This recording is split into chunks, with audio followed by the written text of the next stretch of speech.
ډیرو معززو سامعینو حضرات ورونو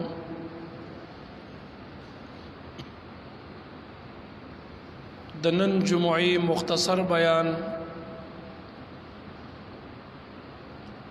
د اسلام د یوې اهمې فریضې چې هغه فریضه د جهاد ده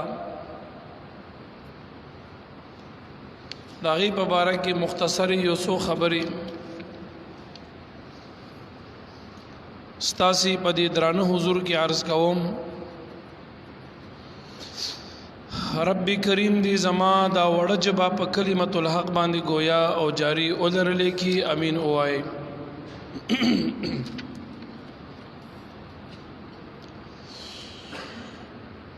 زمون په دین د اسلام کې بعضی احکام هغه داسې دي چې هغه په مسلمان باندې فرض او لازم دي. داغي پکولو کې ډیر عظیم اجر باری تعالی او کون کی تا ورکوي او داغي په تر کولو باندې سخترین عذابونه به الله تعالی پر خودن کو تا ورکوي.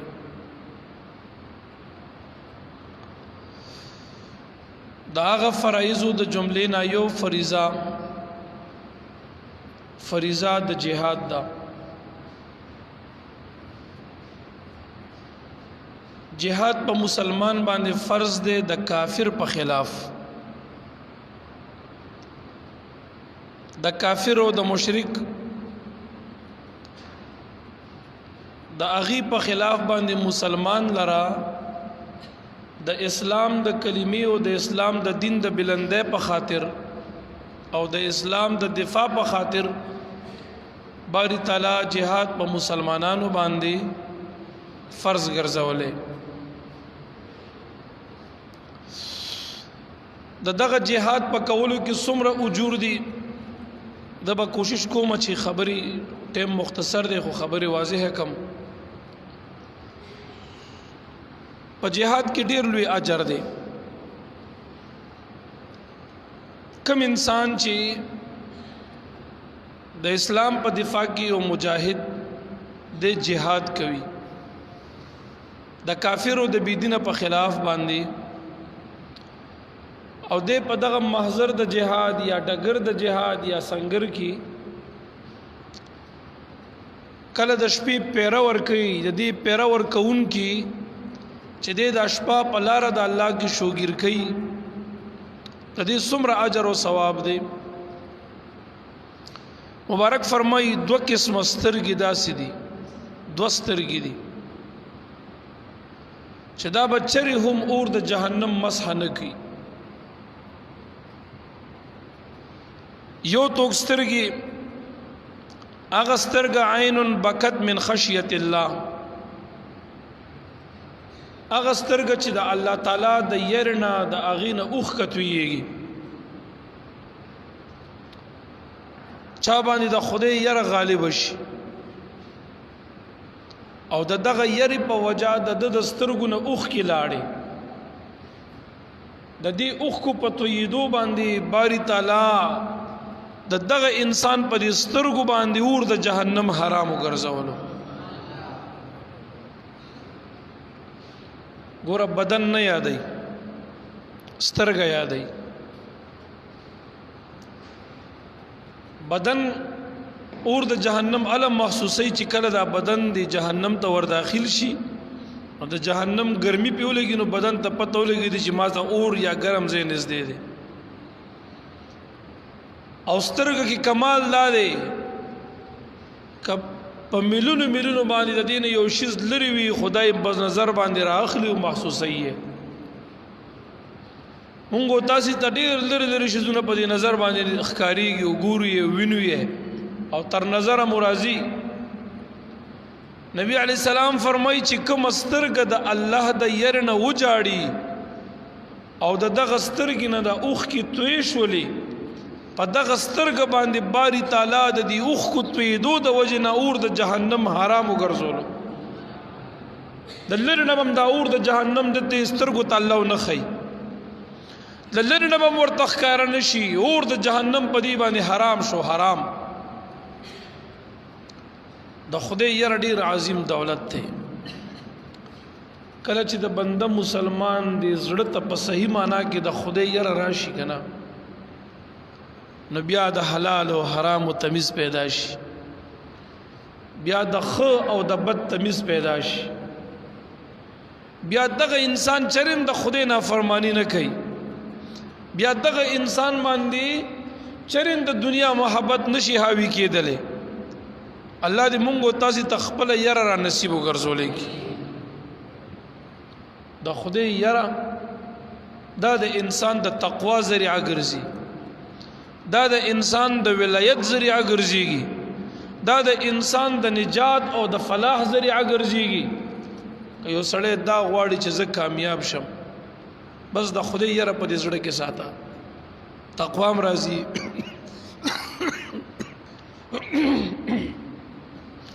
تقوا به خود راځي د ګناه نه بچ کېدل به خود راشي او که په صحیح معنا کې یره د خدای دې زړه ترا اسی کومګو تاسو ځان لکینو او زه هم چې د خدای نه یریږم او د خدای د یره نه جاړم نو دا جړه تاسو ځان مې پر ټسو کې تم آسان کار نه دي چې د خدای د یره نه پتا باندې دا جړه ولګي او دا دروازه حاویش ا د خدای یره چې پچا باندې پزړه کې سوق لري نو ځکه داغي متعلق اوس روایت او حدیث ویم داغي نخ در تخایم کیسه بډی روک دراشي سره د قدرت نه سره د طاقت نه سره د مقین چې ته د خدای تعالی یره در باندې غالب شو یو ګناه دې پرې خو دغه خشیت ته مستحق قادر ہے چې زناو کې خو مقدر ته پلاس اس قسم معنی نشتا اس قسم یره خوف نشتا او ته په قدرت هم لري او مقام جوړه ده او ته په دغه وخت کې ویریږي چې د خدای په حضور کې به ودرېدل وي ته دې به معنی خدای تپوس کوي دا عمل خو خدای منع کړی دی دا عمل خو بدترین عمل دی او ته دغه وخت کې د دې ګنا نه لاس والي دا د خدای یره ده د غلا مقراغه د جواره مقراغه د سودخوره مقراغه هر ګنا چې مقرا شي او په دغه وخت کې د خدای یره غالب شي او د خدای د یره نه ته دا ګنا پرې دی مستا په زړه کې پوښا چې په صحیح معنا کې خشیت او یره د خدای موجوده ده موږ په خلوا یره موږ ټول د خدای نه یریو او بهشکه خدای لوی ذات دی او قهار دی د خدای نیول سخت دی او د خدای یره پکار ده ټول خدا سی وایو او که دکانداری کو د ملاوت او د دوکي وخراشي نو سست نه کو مړه چې هر ګناه نن سبا په دې معاشره کې سوچو کوي مونږ باز ځان د تقوادارم وایي د ګناه موقنن مونږ تقواداري مونږ خلک یو خو چې د ګناه مقراغه بیا په داسې ورزغلو داسې ور ټوب کو په یقین په خدای وکا چې دا موده ټیپرم راته بیا نخکاری په صحیح معنا کې د خدای یره د زړه ترش بیا د انسان پندامونو دغه اثر ظاهري مبارک فرمای اول نمبر اغه سترګه چې د اغینه د خدای د یره د وجه نه وخ کتویږي په دغه سترګه باندې اور د جهنم حرام دی او دویم نمبر اغه سترګه چې دا په لار د الله کې د دین د دفاع په خاطر د اسلام د بلندۍ په خاطر په میدان د جهاد کې یا په سنگر او ډګر کې دا شوګیرتی رکھی اغه سترګه چې دا پټه نشو دی شوګیرتی رکھا د الله محبوب پر اختینی زبان فرمای په دغه سترګه باندې اور د جهنم الله حرام ګرځولې دغه مجاهد په سترګه باندې اور د جهنم حرام دی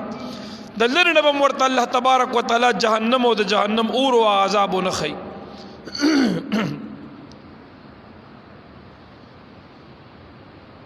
دومره پوری روایت کې راځي یوش په د الله په لار کې شوګیره تیرول افضل من صيام رجل وقيامه في اهله 1000 سنه مبارک فرمای یوش په جهاد کې د الله په لار کې یو سړی مجاهد د کافر په خلاف تیر کی یوش با توجه دي تغواړم یوش په د جهاد په میدان کې تیر کا او زر شپې 1000 سنه زر کالا 1000 سال په کور کې تخبل اهل او عیال سره ته روجي ونیسي مسلسل زر کال روجي ونیسي او زر کال شوګیریو کې د شپې بندګیو کې د دغه زرو کالو د روجو د عبادت نام د الله په لار کې د یوې شپې د جهاد هغه شپه تېرول عند الله ډېره غوره او بهتره ده. یاد ساته د مجاهد مقام عند الله ډېر عالی مقام دی. خام مبارک فرمای دغه یو شپه چې کم دی د زرو کالو د عبادت نه د خدای په نسبت دی چې زر کاله مسلسل ته روجي ونیسي او زر کاله مسلسل ته شوګیریو کې دغه یو شپه بندگی د خدای تعالی د هغې نه ډېره غوره او بهتره ده. بل حدیث مبارک کې داسې راځي امام طبرانی دا حدیث ذکر کوي نبی علیہ السلام فرمای ثلاثه لا ترى اعینهم النار درې سترګې داسې دي کلو کده برابر ک درې سترګې داسې دي درې قسم سترګې چې دا به اور د جهنم اون ګوري اور د جهنم به دی اون ویني. یو هغه سترګه چې دا د مجاهد سترګې دي په جهاد کې دي شوګيري کې د الله د دین په خاطر الله تعالی په د اور د جهنم قتلم حرام ګرځولې دي. او دویم هغه سترګه مبارک فرمای وعين بکت من خشیت الله دویم هغه سترګه چې دا د الله د ير ندین اوخ کې تویږي د خپل خدای دا ير په غالب شي او دا سترګې د اوخ کو نډکی شي او د دې سترګو نه د اوخ کې وتلې د توی شوي ته دغه ير د وجنا د خدای د دې خشیت د وجنا الله په دغه سترګو باندې د اور د جهنم لیدل حرام وګرځول. دریم نمبر وعين کفت عن محارم الله دریم هغه سترګه چې دا سترګه د الله تعالی د يرنا ته د ګناه نه پټکی د ګناه نه مخ واړې په دغه سترګه باندې چې د ګناه نه پټکی د ګناه نه واړولې د ګناه زیته دی په ونکته په دې سترګه باندې الله تعالی اور د جهنم لیدل حرام وګرځول. یاد ساته حرام لیدل څه دي هغه په تصویر کې وي او هغه بغیر د تصویر نه پردې زره نو تکتل هغه څه چې خدای منع کړی دي هغه ته نه قتل دې کې اجر دی او چې څه خدای منع کړی دي مونږ تاسو هغه ته ګورو نو دې کې بدترین عذاب د خدای دی. ګور په دې نه کتو کې دومره اجر دی یو سړی پردې زره نه پلار روانه دوته ته مخ واړي او دې نه کته ورته د خدای د یره د وجنا تصویر د لمخ دراغه موبایل کې د خدای تعالی یره دروانه غالب شو ته چې موبایل کې کور کې کمره کې پروت تاسو رسوګم ني اجره کې پروت ځان له ناشتي او پوله باندې د خلکو نه یو طرف ته شو سیټ ته لاړ شو د موبایل ګوري په دغه وخت کې ناروا پکې راشي د ګناه تصویر پکې راشي تا مې د خدای د یره غالب شو تی نه ګوري موبایل دې بند کو یا دې اخوا کو زره دې ورته نه کته تا مې د خدای یره غالب شو. مبارک فرمای دا کم سترګ چې د ګنا نه پټکی او د ګنا نه دا کم سترګ ته واړي ګنا ته په نه ګوري الله محبوب په غریختینه زبان فرمای په دغه سترګو باندې اور د جهنم لیدل الله تعالی حرام ګرځولې دي. یاد ساته مګوري په حرام وتا ناروا ته به چرم مګوري د ګنا زیته په سترګو باندې مګوري چې څه خدای او د خدای رسول الله سلام منع کړی دي هغه زه په چرم مګوري. توجه مشتا جواب رانغه اور پسې حدیث ته امام حاکم ذکر کړی دی د امام بخاری د شرایط مطابق یو حدیث ذکر کړي عبد الله ابن عمر رضی الله عنهما نه حدیث دې ته لګ توجه تاسو برپور غواړم. مبارک فرمای الا انبئکم ای تاسو ته خبر در نکم لیلۃ پیوش باندې افضل من لیلۃ القدر داس یو شپه درته نخم چې هغه د شب قدر نم غوړو بهتر شپه وي. مبارک صحابه ته وي د لیلۃ القدر نه غوړو بهتر شپه درته نه خایم داس شپه لیلۃ القدر خدمر لوی شپه د چې د الله په قران درې ځل ستایل کیږي په د سورۃ قدر کې او الله می فرمای چې د دې یوې شپې عبادت زما په نس باندې د 1.5 شپو د زرو میاشتو یا بالفاظ دیگر د 83 سال څخه د پاسه د عبادت نه زما په نس باندې ډیر غوړ او بهتر عبادت د یوې شپې عبادت ته خدای الله محبوب فرمای نه د دې لیلۃ القدر د شپې نم درته بل غوړ شپه نه خایم. صحابه کرامو توای مبارک ورته فرمای هغه شپه چې د ليله القدر د شپې نم د خدای په نسبت باندې غوړه شپه ده هغه شپه ده چې یو انسان په میدان د جهاد کې د اسلام په خاطر د خدای په خاطر او د دشمن د کافر په خلاف باندې په میدان د جهاد کې تیری دغه د مجاهد د جهاد د شپه د الله محبوب فرمایي د الله په نسبت باندې د ليله القدر د شپې نم غوړه او بهتره شپه ده یاد ساته دا د خدای په نسبت د ليله القدر د شپې نم غوړه ده ليله القدر شپه پیدا کول په کال کې دا ډېر سخت کار دی بعض روایتو کې وی سلامت کال کې ورکړه دا نه چې په رمضان کې خاص تا او بعض روایتو کې وی نه په رمضان المبارک کې ولټوي د دیر شپو کې بعض کې وی د رمضان په اخر شپو کې ولټوي خو بیا هم دا نه چې هر کال به د رمضان په اخر شپو کې راځي نه کله په رمضان کې اول شپو کې مرাজি کله بهر د رمضان نه مرাজি په شوال کې مرাজি په رجب کې مرাজি په شعبان کې مرাজি په ذوالقعده او ذوالحجه کې مرাজি په محرم او سفر کې مرাজি ربيع الاول او ربيع الثاني کې مرাজি په مختلفو شپو کې میاشتو کې راځي د دې شپې پیدا کول مسان کار نه دی خو دومره درته وایم کله شپه یو سړی نشي پیدا کوله یا د دې شپې پیدا کول درته ګران او محال دي نو د الله محبوب د دې شپې نه موږ ته غوړه شپه ښودلې ده چې د کافر په خلاف په میدان د جهاد کې شپه شوګیر کا دغه یو شپه د ليله القدر د شپې نم د الله په نسبت باندې ډیره غوړه او بهتره شپه ده یاد ساته د ډیره غوړه او بهتره شپه ده د الله محبوب بل روایت کې داسې فرمایي امام حاکم دام ذکر کړي چې د جهاد د کافر په خلاف په میدان د جهاد کې سړی یو شپه تیر کی یو شپه د زرو میاشتو د عبادتنا مبارک فرمایي من 1000 ليله يقام ليلها ويصام نهارها چې زر شپې ته تمام شوګیره کې په بندګۍ د خدای کې او زر روجي مسلسل تورسي خدای قبول کی د دین غوړ عمل دا چې ته په مخالف د کفار او مشرکینو کې د اسلام په دفاع او د اسلام د کلمې په خاطر د کافر په خلاف یو شپه شوګیره په جهاد کې تیر کا دا د زر روجونه د زر شپو د شوګیرینا او د ليله القدر د شپې نه عند الله ډیره غوړه او بهتره شپه ده یاد ساته دا ډیره غوړه ده دا ډیره بهتره ده نن په مونږ باندې دنیا دومره حاوی شوی ده چې موږ ته د مر خبرې مکوا د جهاد خبره ونه کې هغه جهاد چې د کافر په خلاف کافر زمو استاد دغه جذبې ته دهشتګردي وایي مو ته د تیروریست ورته وایو دهشتګردي ورته وایي سسو نمونه ولنه ور کوي په دې باندې اسلام بدنامي مسلمانان بدنامي مجاهدین بدنامي هغه جهاد یادومه کوم چې د کفارو په خلاف دی يهود دي که نصارا دي که مشرکان دي داغي په خلاف جهاد بهترین جهاد دی نن مسلمانانو د جهاد لار پرې خودله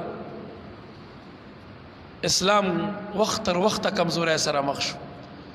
مسلمان وخت تر وخت د ذلت سره مخ شو الله محبوب مبارک یو حدیث کې دام فرمای توبا لمن اکثر فی الجهاد فی سبیل الله من ذکر الله تعالی ډیره خوشحالی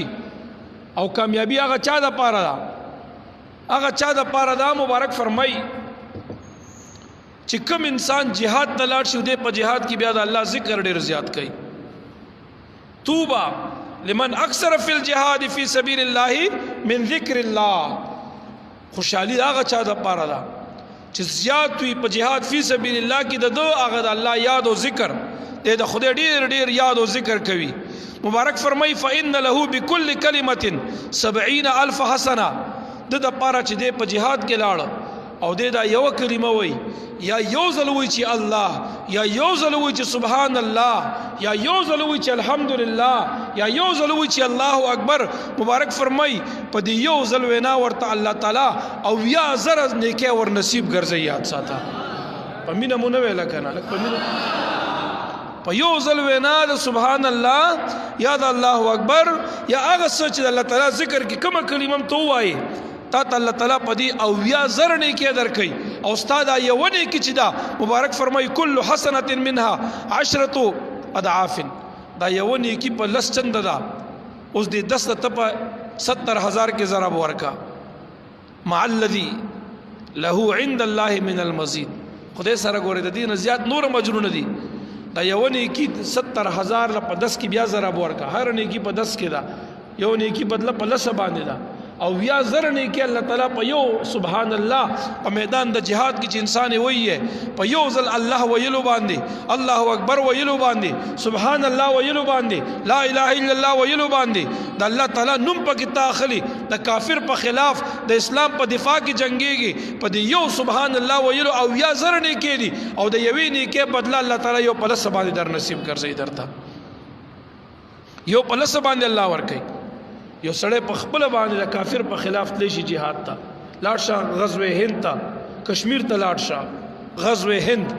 د کفارو د هندستان د مشرکینو دغه بت پرستو په خلاف باندې و جنگيږي په دفاع د اسلام کې او که په خپل نشیتلې نو یو بل مسلمان د ځان پځې یو مجاهد تیار کا او هغه د تمامه خرچه ورکا داغه د لارې خرچه یا داغه چې څومره د اسبابو خرچه راځي اوله ورکا والا یو سړی په خپل ځي ډیر غوره جهاد دغه دی که یو سړی په خپل نشیتلې د کافر په خلاف باندې مبارک فرمای من جهز غازیا کوم انسان چې یو غازی تیار کی یو غازی سره امدادو کی اسباب ولا ورکی توپک ولا والی اسلحه ولا والی نقد ولا ورکی چې ته جهاد تزيد اواله دا بستا په کار راځي دا دی ولا ورکو فی سبیل الله پلار د الله تعالی کې یو مجاهد سره امدادو کې فقط غزا دا داس شو لکه چې تا په خپل باندې جهاد او غزا کړی دا تا په خپل باندې غزا کړی دا موږ تاسو خپلم جهاد ته نزو ته جهاد دا ټکی مرته ډیر راشنا او اجنبي ښکاریږي یره په دې وخت کې جهاد د چا په خلاف دلته په دې ګوندی ملک امریکا وا بدترین کافرو راغله د مسلمانانو په دې ملک باندې څومره ظلمونه وکړه څومره تورسره کونډې کې څومره بشمار بچي یتیمان کو څومره کورونه وران کو څومره مدارس مسمار کو په وړو وړو معصومانو حافظانو باندې بمباریو کی د نږدې ماضي قریب کې دا بمباری شوی دي په مدرسو باندې اوس هم کیږي په دې وخت کې په مدرسو کې بم بلاس په جمعتونو کې ورته دی دا څوک دي دا مسلمان دا کار کولی شي په ایمان وایا جواب رانغی چې په دې سره کې د ذری برابر ایمان یې په جمعات کې بم کی دي جواب رانغی والله که کی دي په جمعات کې څوک راځي خدای نه یریدون کې منسکون کې په جمعات کې بم یګدا قران شریفونه لوزوا محراب او منبر لوزوا دا د مسلمان چې په د ذری برابر ایمان پکې وي د ذری برابر ابدا سونه کی دغه يهود نسوارا دي او داغي تالی سټو جنټان دا بيدینه مسلمانان زموږ استاد په دې صفونو کې بعضي خوارج اهل النار کلاب النار دا د جهنم سپی دا خوارج او موجود دی وغي دا کار کوي خوارج ته حدیث کې کلاب النار ویل شي وي دي د جهنم سپی ورته ویل شي وي دي دی خبر ته تاسو لږه توجه غواړم توجه مشته جواب رانغی حدیث مبارک کې نبی علی السلام یو روایت کې داسې فرمایي چې خوارج د جهنم سپی دي دا خوارج د علماء دیوبند فتوم دا چې دا وهابیان دي نسائی شریف د حدیثو کتاب دی د شپږ کتابونو چې د الوی دوره کې طالبان وای نسائی په دې باندې علامه سیندی لګیدل دی حاشیه او نسائی په دې حاشیه باندې مدالي کې چې خوارج دا وهابیان دي متبعين د عبد الوهاب نجدي دي خوارج سوق دي په دې وخت کې علامه شامم لیکي مختلف غرض می د خبرې داري خوارج وهابیان په دې وخت کې مونږ تاسو د وهابیت په نوم پیژنو دا د جهنم سپی دي د دې سپی باره کې لږ وضاحت درته کوم د دې مالک څوک دی او دا سپی د چا دی را خوشې کړي چا پسې دی په دې لږ ځان پوي کوي ګوره ښکاری چې کله ښکار کوي شکار کوي دې ته لږ توجه غواړم دلته باریکی ډیره ده ښکاری کړه ښکار کوي ښکار او هغه ښکار پسې رسیدې نشي نو عموما د ښکاریان ځان سره سپی ساتي کم مرغه باندې ډز کوي یا کم سووي یا وسوي یا بل کم د ښکار کم شي وي هغه رانیسي نو دی ور تکړه سپی ساتلی وي د ښکار پسې د سپی ور خوشې کی نو د ښکاری په خپل د ښکار نشي کولای نو د سپی په ذریعہ باندې ښکار کوي په خبره پويږي یا نه پويږي هغه سپی دغه مقصد تر سره کوي يهود او نصارا د اسلام بدترین دشمنان هغه چې کله یو مسلمان ته یو عالم دین ته یو مدرسې ته نشي رسیدي او زموستا جمعه دلته انګريز نشي راتلو نه به خو دې شي او نه په موته باندې گزار کولې شي خو دې سپی ساتلې دي دی چې کله دا نیکان شهیدان کوي دا علما او دا پاکان شهیدان کوي او زمو ستا مدارس شهیدان کوي نو دغه سپي د ښکار د سپي ساتلی دي هغه د ښکار سپي د وهابیان دي هغه په دې مؤمنانو پسې راخوشي کی لکه څنګه چې ښکاري د ښکار په سپي باندې کوي دغسې د یهود او نصوارا په دې خپلو سپو باندې د ښکار کوي دا مسلمانان په شهیدان کوي یاد ساته دا دغه خوارجو چې سپي ورته د الله محبوب ویل دي په حدیث مبارک کې وایي چې خوارج د جهنم سپي دي دا د جهنم سپي دا يهود او نصارو ساتلی دي او په دې مسلمانانو پسې ورخوشي کوي او دا مسلمانان په قتلې دا مسلمانان په شهیدان کوي په دې مسلمانانو پسې خوشي کړي دي هغه څوک دي دا خوارج او وهابیان دي تاسو ګوري قسم دي دا خودکشي په مسلمانانو باندې د مسلمان دا وینه تو یول دا حلال غني مونږ ته مشرکین وای تمام امت مسلمه د زړی عقیده چې د وهابیانو د نظریه خلاف وي هغه ته مشرکان وای دا غي وینه حلال غني خزي حلال غني مالونه ځان ته حلال غني دا خوارج دي دا په دې جماعتونو کې د بمونه د افغانستان کې په دې نږدې ورځو کې د مونږ یو لوی عالم د افغانستان مفتی اعظم افغانستان شهید منبر او محراب حضرت شهید الاسلام محمد نعمان فضلی صاحب مفتی اعظم افغانستان تیر جمعې په ورځ باندې توجه غواړم د تیر جمعې په ورځ باندې په منبر باندې په بم باندې والو زولو شهید کو په منبر کې ورته بم خو دیو د لرګي په منبر کې ورته لاندې نه بم سیټ کو د مانځنه وړاندې او د افغانستان د کابل په ښار کې خو چې کله دی په منبر باندې جمعې د مانځه د پاره کې ناست او په دغه ټیم کې په دماکو کو مبارک شهید وګرځول سره د 200 کسو نیکانو پاکانو د طلباء او د علماء سره شهید کو په شهادت ورسول ولس پکې زخمیان دا د مسلمان کار کې دی شي قسم دې دا د خوارجو کار دی دا د خلکو چې د يهودو د نصارو سپي دي او دا غي د غوړ ورته فندینګ کیږي پیسې را لګل کیږي دا د غي کار دی او بیا ذمہ داریم دي د عیشانو وهابیانو واغستا ودا مونږ کړي دي په ایمان وای چا کې د زری برابر ایمانی ابو جمعات کې د پټاخي ډزو کی جواب را نه غي لا پاتې بم وروړل علما لزول محراب لزول منبر لزول دا الله کلام په قران سيزل او سوزول زره زره کول دا د مسلمان شي ودا په دې کې ایمان پاتې کیږي غرض مې د خبره ده کنن مسلمان د جهاد په میدان کې کلک مضبوط ولاړ وي نه يهود سم جالو والله العظیم د اسلام تاریخ نن په دې گواه دی او په دې خبره فخر کوي تاسو یاد ساتئ دا خبره چې يهود او نصارا مشرکان د دنیا تمام کافران مسلمان له په میدان د جهاد کې ماته نشي ورکولې بالکل نشي د مسلمان جذبه الله تبارک وتعالى مسلمان سره وعده دا کړی دا الله تبارک وتعالى مسلمانانو ته وایي چې تاسو وانتم الاعلون تاسو په بری تاسو به چتی تاسو به کامیاب یې تاسو به غالب یې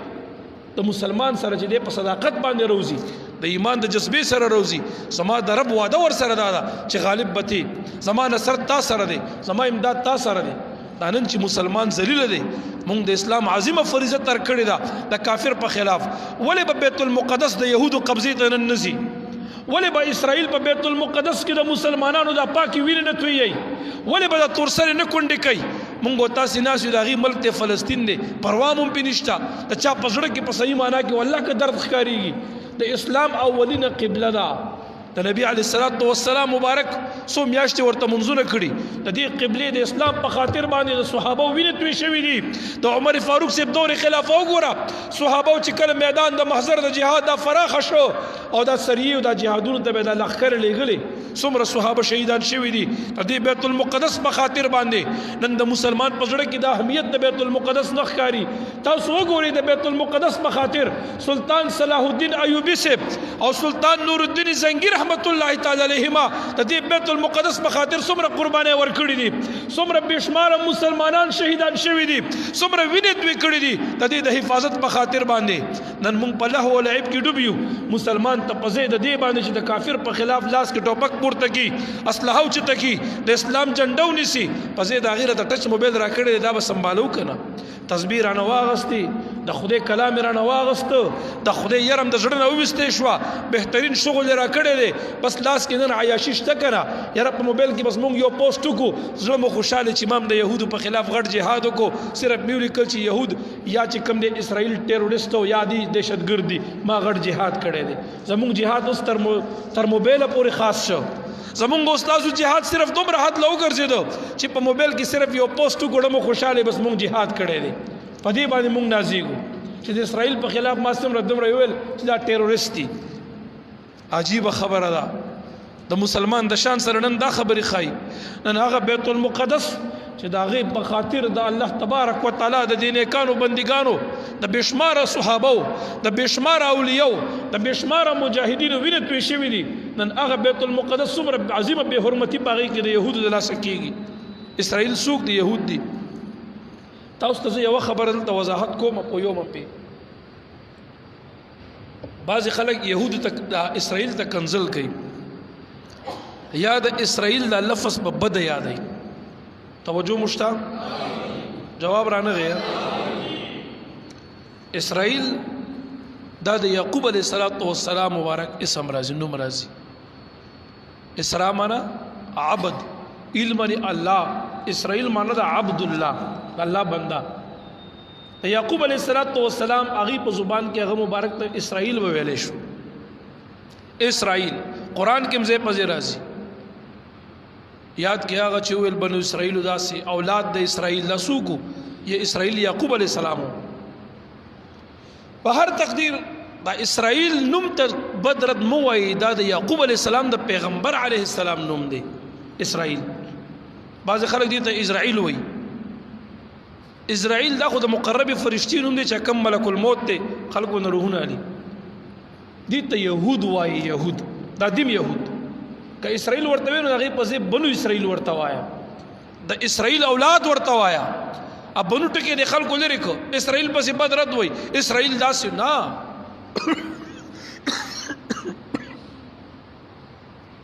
اسرائیل پسې بدرت مو وایا بدر تو اسرائیل لفظ دا د یو پیغمبر علی السلام مبارک نوم دی بنو اسرائیل وایا یا بس لنډه دا يهود وایا دغه اسرائیل چې دی دا پاسل کې عقیده نظریه دا ټول يهود دي دا يهوديان دي د اسلام بدترین دشمنان دي يهود ورته وایا دا نن سبا چې په فلسطین کې کم ظلمونه يهود روان کړی دي دا يهود دي اسرائیل ورته موږ تاسو وایا بنو اسرائیل وایا یا ورته يهود وایا اسرائیل لفظ ته کنزل مکوا د پیغمبر علی السلام په شان کې د نبی دبیو نشي دا د بنو اسرائیل د یوسف علی السلام پلار یعقوب علیہ السلام هغه ته اسرائیل ویلو داغه اولاد ته بنو اسرائیل ورته ویل شي په هر تقدیر د ټکی اسرائیل پسې مې صدا خبره دي ذهن تراغه د جهاد متعلق دا یو خبر نوري ووري د نبی کریم صلی الله علیه وسلم مبارک ارشادات دي د جهاد بارک او هغه جهاد چې هغه د کافر په خلاف هغه جهاد چې هغه د اسلام د دفاع لپاره وي هغه جهاد چې هغه د الله تعالی د رضا لپاره وي داغي بارکی نبی کریم صلی الله علیه وسلم مبارک فرمای چې کوم مجاهد د الله د رضا لپاره جهاد تلاړ یو مجاهد د الله لپاره جهاد تلاړ مبارک فرمای لا یلج النار رجل بكى من خشيه الله حتى يعود اللبن في الضرع مبارک د الله محبوب فرمای یو انسان چې د الله تعالی د يرنه او جاړي د الله تعالی د يرنه جړه کړي د جړه دغه جړه کون کې چې پسړه کې د خدای ير لري دی الله اور د جهنم ته تر اغه دننه نکی تر سو پورې چې د غلان زنه دراوتی په واپس دی غلان زته دننه شوی ني نو دی الله تعالی تر اغه پورې جهنم ته داخل نکی مطلب دا دی چې تغوایا میخه یا ګړه یا چلول وشي دا غي د غلان زنه دا کم پیروزی دا واپس دی غلان زته سوق دننه کول شي دا ناممکن کار دی ممکن نه ده چې دا غلان زته ته واپس همدغه سی بیا دننه کې دا نشي کېدی چې څنګه دا ناممکن ده چې د غلان زنه راوتی په واپس غلان زته نزي د کرنګ چې کوم انسان د خدای د يرنه جړه کړی وي دی الله تعالی چرې اور د جهنم ته داخل نه ګرځول کیان ساته او بیا فرمای ولا يجتمع غبار في سبيل الله ودخان جهنم مبارک فرمای الله تعالی به اور د جهنم د اور د لوګي او د مجاهدینو د جهاد د دوړه چې پچا دغه دوړه د جهاد پرې وتی وي دغه دوړه د جهاد چې ستا په دې بدن باندې یا ستا په دې خپو پرې وتا د الله محبوب پر اختیار زبان فرمای الله به اور د جهنم او د دوړه دا یو ځای نه کی یعنی د مجاهد د بدن دا جسد دا الله په اور د جهنم باندې حرام ګرځول دی یاد ساته د جهاد ډیر لوی مقام دی په دین د اسلام کې بل روایت کې دا څه فرمای مبارک فرمای د کم انسان په دې قدمونو چې دوړه پرې وتا پلار د الله کې دغه قدم بچره مور د جهنم بس نه کی په دغه قدم اور د جهنم دا الله حرام ګرځولې په دغه قدم باندې اور د جهنم دا الله حرام ګرځولې خجی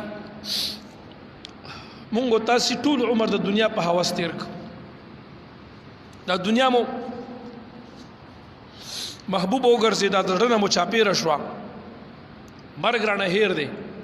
او مرګ هغه مرګ چې هغه مرګ د جهاد وي مرګ د شهادت وي دا خو بيخي تصورم والله کا کو پکټ بستر کې مونږ تاسو له شهادت مرګ راشي لږ توجه غواړم د خبرو ته د الله محبوب مبارک فرمای ګوره د شهادت سوال همیشه د خدای نه کوي دا یو حقیقت ته د زړه توجه مشته دی دا یو حقیقت ته چې مرګ یو دی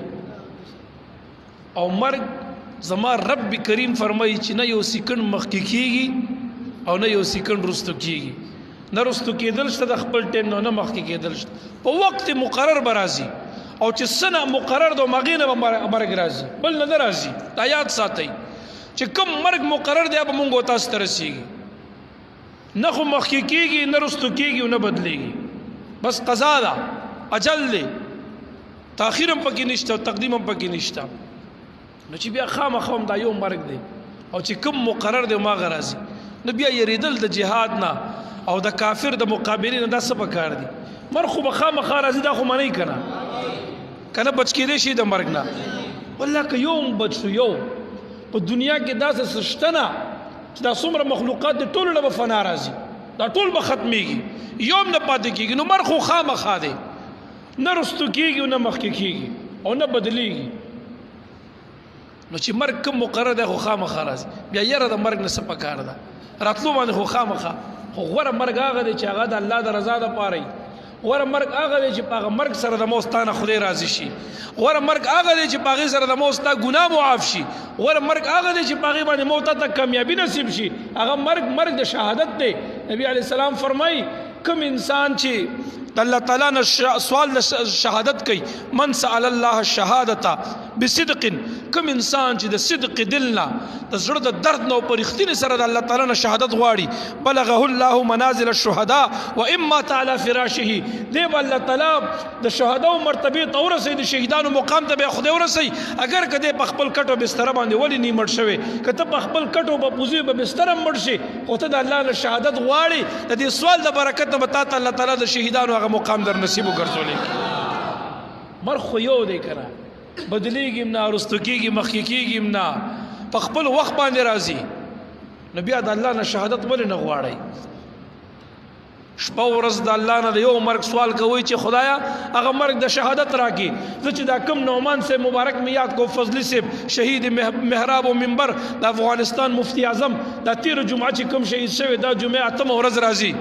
هغه مبارک په 2019 کې زه حج ته لاړم دا زما استاد و دیم حج ته راغلی د افغانستان نه په دغه کال باندې مظهری سے مبارک هم حج ته راغلی زموږ د پیر سے مبارک بچیم په غڼه باندې حج ته راغلی ډیر یاران او علما زما یو بل استاد مطیع الله مولوی صاحب د افغانستان غیم حج ته راغلی ډیر ګڼ کسان راغلی په غڼه باندې راغلی افغان د حرم شریف کې وکاله یوځای شو زما د دې سره ملاقات شو تاسو په خدای یقینو کې یو بیان اوس د شهادت نه مخکې راغلی دی یو بیان کړو هغه بیان کې دا وایم په دې حج کې نعمان سے مبارک فضلی سے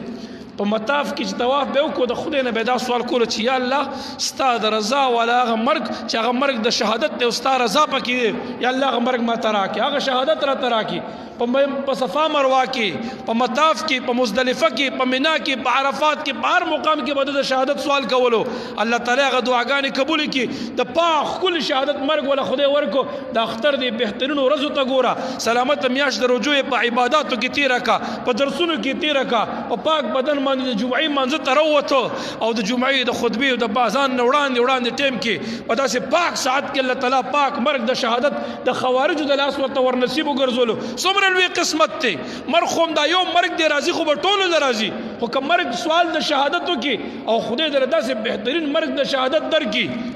چې مرګ د بم نه د مقررې بم باندې بالوزي او که د ګولیانې په ګولیا بالوزي او که د خپل عام مرګ دی هغې باندې ممري خو چې سوال د شهادت کړی وي او الله په دې سوال د شهادت در نصیب کړي نو دا وړه خبره ده د خدای نه سوال د شهادت کوي که تاسو په خپه کېږئ مال د خدای شهادت راکړي که تاسو نه غواړئ مال خدای پاک شهادت مرګ را نصیب کړي او هغه شهادت چې کوم د خوارجو د لاسه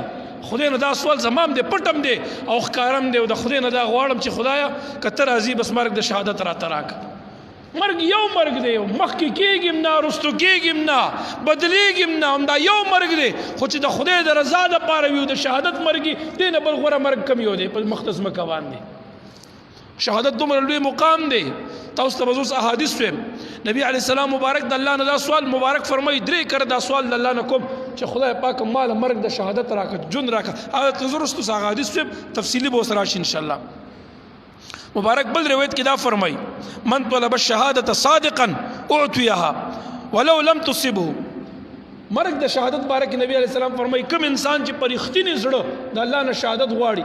کده ته شهادت نرسیږي الله تعالی دغه مرتبه د شهادت ورته ور نصیب ګرځي یا ساته اگر کده ورته نرسیږي دغه مقام د شهادت ورته الله تعالی ور کوي زمون استاد سے محترم هغه ډیر بهترین خبره کول نن سبا د مسلمانانو په درمیان کې د نفرت د پاره خلک سرګرم لګیا دي د چای جنټان دي او هغه د مسلمانانو جمعیت ختمي دا خبره لګستاسو د زړه توجه ورته غواړم اهمه خبره ده د اتفاق د امت مسلمه د پاره یو بهترینه خبره ده توجه مشته ده د نبی علیه الصلاۃ والسلام کار دی امت ته د الله احکام خودل د قرآن عظیم الشان تلاوت او قرآن خودنه د دې تزکیه کول باطن صفا کول د اسلام دفاع کول دا تمام امور د نبی علیه الصلاۃ والسلام مبارک نه مونږ تاسو ته راپاتې دي نن سبا زمون بازرونه داسې دي چې هغې شعبه د درس او تدریس کې لګیا دي مدرسین دي او طالبان دي او د هغې صرف ګمان دا دی هغې وایي یاره په دې مقدس مکه چې دا څومره ښه کار دی بس هغه مونږ شروع کړی دی درس تدریس دی نور که دا صوفیه دي دا هم په غلطه دي که د دې نه علاوه د عابدین دي مونځ کوونکي دا هم په غلطه دي دا ټول په تیارو کې دي که د دې نه علاوه دا قاریان دي حفظ کوي ناظر دا هم په غلطه دي دا ټول په خطا او په جهنمیان دي عذاب کې پراته دي که د دې نه علاوه دا مجاهدین دي نو دا هم ښه کار نه کوي دي هم چې کوم داسې داسې کوي بس چې څوک درس تدریس کوي هغه وایي دا ټول دین او اسلام ما په خپو ټینګ کړی دی او دا ما په سر اوچت کړی دی او به دا صرف زه د اسلام کار کوم او دا نور د اسلام نه کوي هغې د مجاهدینو سره هم خلاف دي د صوفیو سره هم خلاف دي او د هغې نه علاوه د عامو مسلمانانو نه هم ګیلهمن دي دا مدرسین او طالبان یادوم کوم چې قاریان دي هغې وایي چې یاره بس دا صحیح د دین کار دی دا مونږ او دا نور تمام خلک په تیاره کې دي دا نور تمام خلک په غلطه روان دي که د هغې نه علاوه دا بعضو صوفیه حضرات دي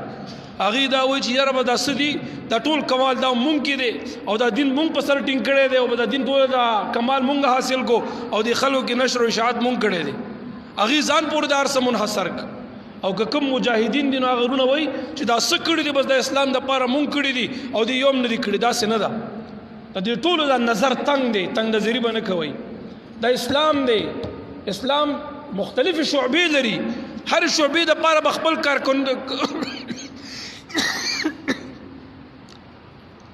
کارکنندگان به لګیا وي که دا مجاهدین نه وي د اسلام په سرحداتو باندې دي پیرې نه وي ورکړې د اسلام په دفاع کې دي د ظالمانو په سترګو کې سترګې نه وي ورکړې د دغه بېدینو خلکو په خلاف یې اواز نه وي اوچت کړی نو دا مدرسین به په دې مدرسو کې داسې نه وی ناست نه به دي د درسونه کړی وي او نه به په دې خانقاهونو کې دي پیرانو صاحبانو دا ذکرونه کړی وي او نه به دې قاریانو دا حفظونه کړی وي دا د دې مجاهدینو د برکت نه نن دي په بېغمه باندې په دې مدارسو کې ناست دي او دې په دې مدرسو کې د دین دا کار کوي نو دا مدرسین به د مجاهدینو بد نه وي او که دغه مدرسین نه وي او دی خلکو ته د جهاد د اهمیت نه وي ښودلی خلکو ته د الله د احکام نه وي ښودلی مجاهدینو ته د الله تعالی د دین مسایل نه وي ښودلی د مجاهدینو اصلاح نه وي کړی نو دې مجاهدینو به نن د ریا کې مخته شوی وي د حلالو د حرامو تمیز به یې نه وي کړی خو دا مجاهدین چې نن د حرامو حلالو تمیز کوي خپل او پردی پیژني او د حق او باطل پیژني دا د علماو د برکت نه پیژني نو مجاهد له پکار دي چې د عالم په خلاف خوله بنده کړي او عالم له پکار دي چې د مجاهد په خلاف خوله بنده کړي او دا علما او دا مجاهدین دی پکار دي چې دی په صوفیو پسند خولې بند کی قسم دې د دې باطن دا تزکیه چې کوي او دا للهیت او اخلاص چې په دې عمل کې راځي او دا صداقت او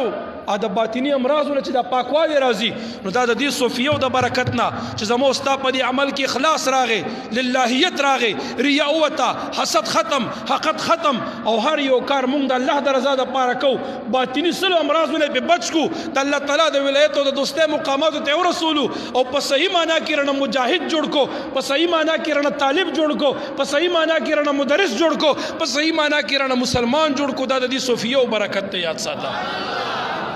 صوفی به مجاهد پسې خبرې نه کوي مجاهد به په صوفی پسې نه کوي دا دواړه به په طالب پسې نه کوي طالب به په دې پسې نه کوي دا ټول به په مدرس پسې خبرې نه کوي مدرس به په دې پسې نه کوي د اسلام مختلفې شعبې دي که دا تمام خلک صرف جهاد ته راغه د اسلام د نور شعبې ټولې مفلج شو اسلام کمزوري کیږي که دا تمام خلک درس ته راغه د اسلام تمام شعبې مفلج شو اسلام کمزوري کیږي که دا تمام تصوف ته راغه د اسلام تمام شعبې مفلج کیږي کمزوري کیږي مجاهد بخپل لار د جهاد کې لګیا وي خو ها د عالم دفاع به دی کوي د طالب دفاع به دی کوي د صوفي دفاع به دی کوي د قاری دفاع به دی کوي ها د ظالم پسترو کې بستر کې دی اچي د ناروا आवाज او خله به دی بندي دا د شی ودا دې طرف ته قاری لګیاوي دی به چې کم نه حفظ کوي د الله د رضا لپاره د الله تعالی د کلام خدمت وکړي بل طرف ته عالم ناشتي د دین خدمت وکړي د اسلام خدمت وکړي مجاهدین ته احکام د جهاد بیانوي د الله یره به پزړه کې اچي حلال او حرام به ورته خای د غنیمت احکام به ورته خای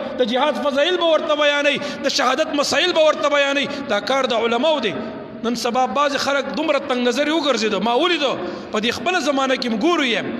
چې یو شعبه راټینګ کړي په دې نور تمام اسلامي مسلمانانو او په دې شعبو ولادت اسلام په دې نور احکام راټینګونکو پسې بدرد وای د خپل زبانونه کولو کړي خپل ایمان ته په نقصان رسي په لوی اولیاء پسې جذباتو کې براشو دي او معمولی خبرې په وجه او لوی اولیاء د خدای بستا یو قسم په خدای خپل ایمان په ځان له خراب دی داسې مکوه تا چې کوم عمل شروع کړی 2 ورځې د خدمت کړی یا نه کړی دی یا 10 ورځې د سکار کړی یا نه کړی دی دا ټول عمر د نور نیکانو د اولیاء خدمتونه یا د علماو خدمتونه یا د مجاهدینو خدمتونه یا د قاریانو خدمتونه هغه ته نه ښکاري د خپل لږ عمل درته ډېر څه باندې ښکاري د یو چا اصلاح کول یو چا حق لار ته څوک راوستل اوس که په دې حقا هغه روایت ویم حضرت علی صاحب جهاد تلو نبی علیہ السلام مبارک ورته څه فرمایلو چې ستا په لاسو باندې الله تعالی یو چاته هدایت وکړي یو چاته لار د هدایت ورته خدای وخی الله تعالی راه راست راوستي کی ستا د پاره د سرو خانو د بارشمو د سرو خانو د خیرات نه د غوړه بهتره خبره ده یاد ساته ډیره غوړه خبره ده هر یو کار هر شعبه عالم بخپل کار کوي مدرس بخپل کار کوي قاری بخپل کار کوي مجاهد بخپل کار کوي کته دا وی چې دا تمام پرې دی ما سره نو دا کمزوري ده دا نظر د ډیر کمزوري دی په هر تقدیر د شهادت باره کې مله خبرې درته کولې الله تبارک وتعالى د قران بشمار آیاتونه د جهاد باره کې دي نن په فلسطین ولی د يهود لاس تراتله او بیت المقدس کې به ولې نن زمونږ استاد د مؤمنانو دا ویني توي دي ولې به حرمتي د بیت المقدس نن د بیت المقدس شروع د ما په خدای قسم خدای دې نه کې سبب دا به حرمتي د بیت الله شروع ګرځيږي د مسلمانانو جذبات کم دي خلق مونږ له توانی را کوي پیغورونه کوي څه شو غلبیک والا کوم دی غلبیک والا چې دلته د جهاد او د حکومت په خلاف د ظالم په خلاف आवाज پورته کولو د ناموس رسالت خبرې کولې خلق دغه توانی وسم ور کوي دا جهاد صرف په لبیک والا فرض دی پته لګي چې دا لبیک والا په دې امت کې صرف مسلمانان دي دا نور جوړ دي اسلام خاوندان او د ایمان خاوندان نه دي تاسو باندې نه فرض ها دا غي خپل یو جذبه وا وسم تول لار ورکا وسایل ولا ورکا لله الحمد رستو بنوي دنا اوس به تانه په وصف اول کې باغی ولاړی ته دا غي قیادت پرېږده تا خو قیادت کې کړې لري کنه دا خو ما تخکاری چې ته دا غي یو ایجنټ چې اول دا مجاهدینو باندې شیلینګونو کو شهیدان دي کو ودی وهل تاڼو کې دی واچول د فیدی په لګولې قیادت دی ولا قید کو پابندۍ دی په لګولې او دا غي نه بعد د کیسه راوسته د بیت المقدس او اوس خلکو ته چې لبیک ولا شو خلکو په نظر کې دی بدنامه دا خو ما تستا یو پلان ښکاری دا خو ما تستا یو میشن ښکاری دا خو ما تستا یو د دې د بدنامولو د پاره یو هر بخ کاریږي نور بس نه وېما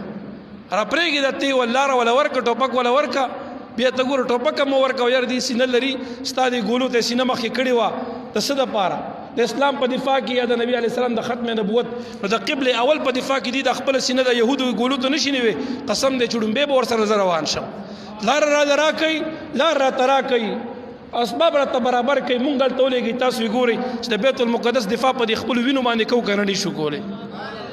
اخو مسلمان نه دی چې دغه په زړه کې به د بیت المقدس د قبله اول درد موجود نه وي د عمر فاروق صاحب دور خلافت راواله تاسو لک فتوح الشام وګورئ د دې بیت المقدس په خاطر صحابه څومره قرباني ورکړي که دغه تاریخ نشي کته نن زمو ستا په لاسو کې ټچ موبایل دی مو ته د حقیقت د اسلام د تاریخ د اسلام نو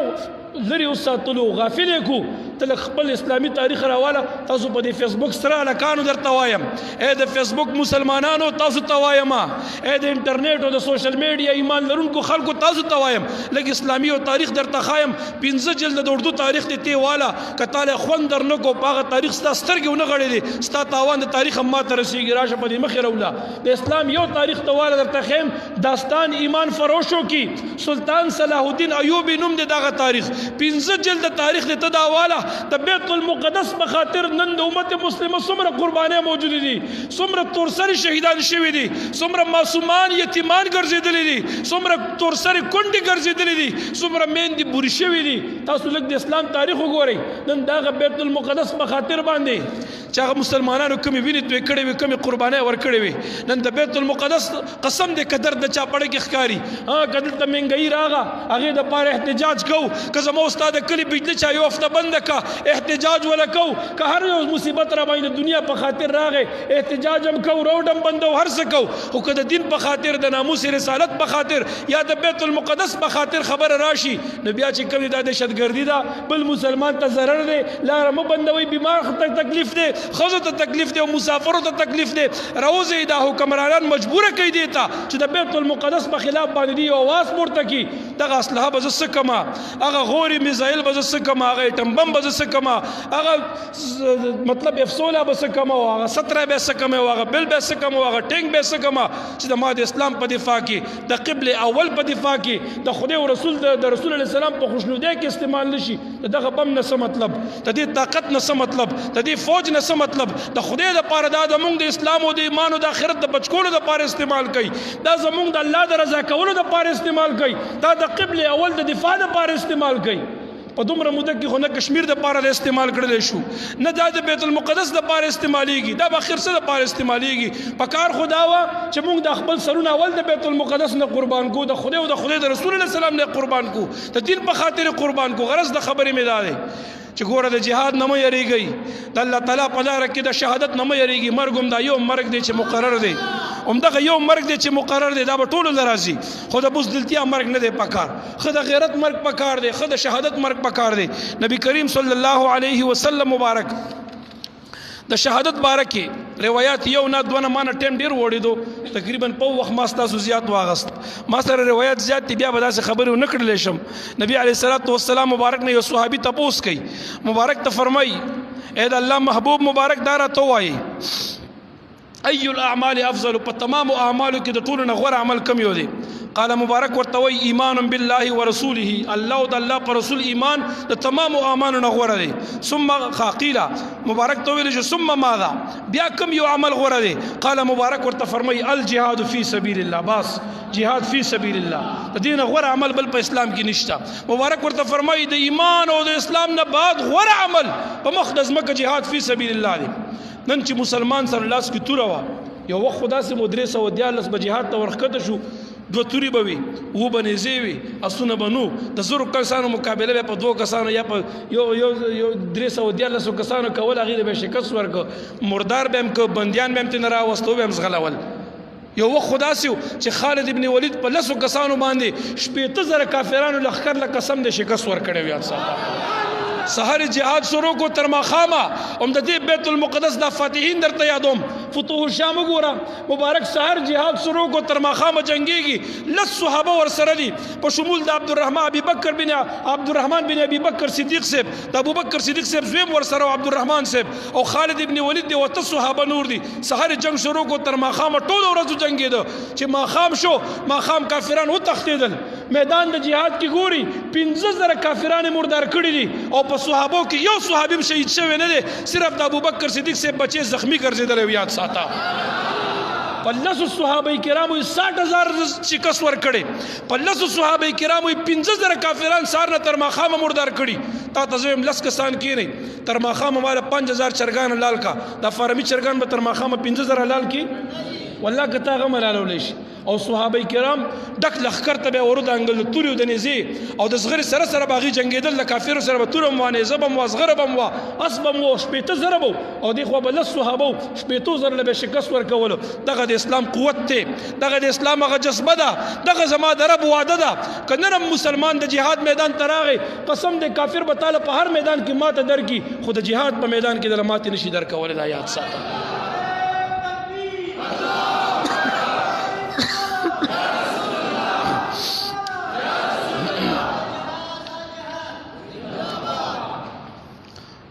مبارک فرمای د جهاد بارکی د مجاهدین بارکی الله محبوب فرمای ثلاثه حق علی الله عونهم درې قسم خلق په دې مخلوق د خدای کې مداسي دي الله محبوب فرمای چې د درې قسم خلق حق په الله داله د حق تفضلی دي الله دې باندې دې حق په الله داله چې الله تعالی به دې سره خامخا امداد کوي دا څوک دی مبارک فرمای المجاهد فی سبیل الله اول نمبر هغه انسان دی چې د په لار د جهاد کې د الله تعالی د دین په خاطر جهاد ته وته د حق په الله دا چې د سره خامخا الله نصرت او امداد کوي د الله خامخا غلبه ور کوي ته جهاد ته لاړ ساته زما د رب نصرت وګوره چې تاسو سره الله بیا نصرت کوي او کرنه کوي در سره ستا دا رعب د کافر په زړه کې اچي او کرنه اچي خو کاش کې نن په مونږ کې د جهاد یو جذبه پیدا شي کاش کې نن د دنیا د محبت لږ زمونږ نه کم شي کاش کې نن مونږ د خدای تعالی د دین په خاطر جهاد توزو د الله محبوب مبارک بل حدیث کې فرمای ان ابواب الجنه تحت ظلال السيوف ک تاسو د جنت دروازې کتل غواړئ د جنت تمامي دروازې د توري د سوري لاندې دي مبارک فرمای ک د جنت دروازې ته رسیدل غواړي د توري سوري لاندې ځان راولا ځان نه مجاهد جوړ ک د کافر په خلاف او جنگيږي دغه توري د سوري د لاندې الله تبارک وتعالى د جنت دروازې مقرر کړې دي یاد ساته نن خو مونږ وایو چې خدای مونږ بس او بخو مونږ جنت ته بوتلې کا خو کداغه جنت غواړي نو د الله محبوب مبارک فرمایل دا د توري د سوري لاندې دي د توري سوري لاندې ځان راواله مطلب دا نه مجاهد جوړ کا د کافر په خلاف جهاد وکا د کافر په خلاف تور پورته کا بس دغه توري پورته کول په وجه باندې الله تعالی ته جنتی وګرځولې کی نبی علیہ السلام یو حدیث کې دام فرمایي اخیری او روایت نیم بیانوم خبره بس کوم مبارک وي ما احد يدخل الجنه يحب ان يرجع الى الدنيا هر یو جنتی چې جنت تلاړ شي څومره جنتیان چې خدای وبخي جنت تلاړ شي دا یو جنتی بم دا نه خوخه چې زه واپس دنیا تلاړ شم زه دنیا ته بیا مال الله جون راکی کله هر جنتی نه په جنت کې تاسو کې دنیا ته زی ابوي نه دنیا سکم جنت ملو شو نعمتونه ملو شو هورانه ملو شو غلمان ملو جنت دنیا سکوما یو جنتی بم دا وي مبارک فرمای یو سیوا د شهید نه ک شهید نه تاسو کړل شي چې تاسو غواړئ ستا په جنت کې پزړه سار مان دي شهید به ورته وي چې الله یو ارمان دي يتمنى ان يرجع الى الدنيا فيقتل 10 مرات الى ما لما يرى زکه په دې شهادت باندې چې تا کوم عزت مال لراک په دې شهادت کې چې کوم لذت دې کوم خوند او کوم مرتبه او مقام دې دغه مقام د حصول لپاره خدای لس کرته می دنیا ته واستوا چې هر کرت ستا په لار واکې ستا په نوم باندې ستا د اسلام د لپاره د کافر په خلاف جام شهادت نوش کما او بیا ستا د رضا په خاطر شهید وګرځي کم یاد ساته شهادت دومره لوی مقام دی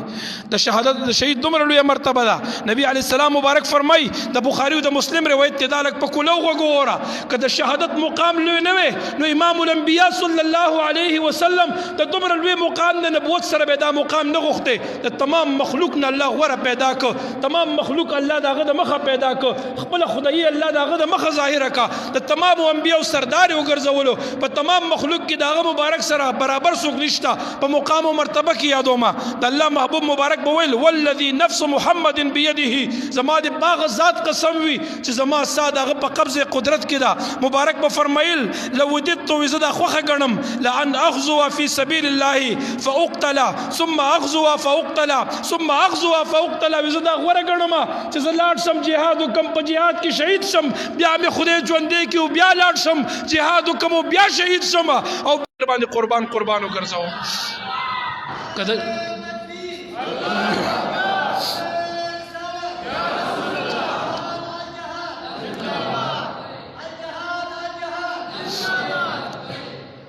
لبیک لبیک ورته په جواب کې وایي چې الجهاد وی لبیک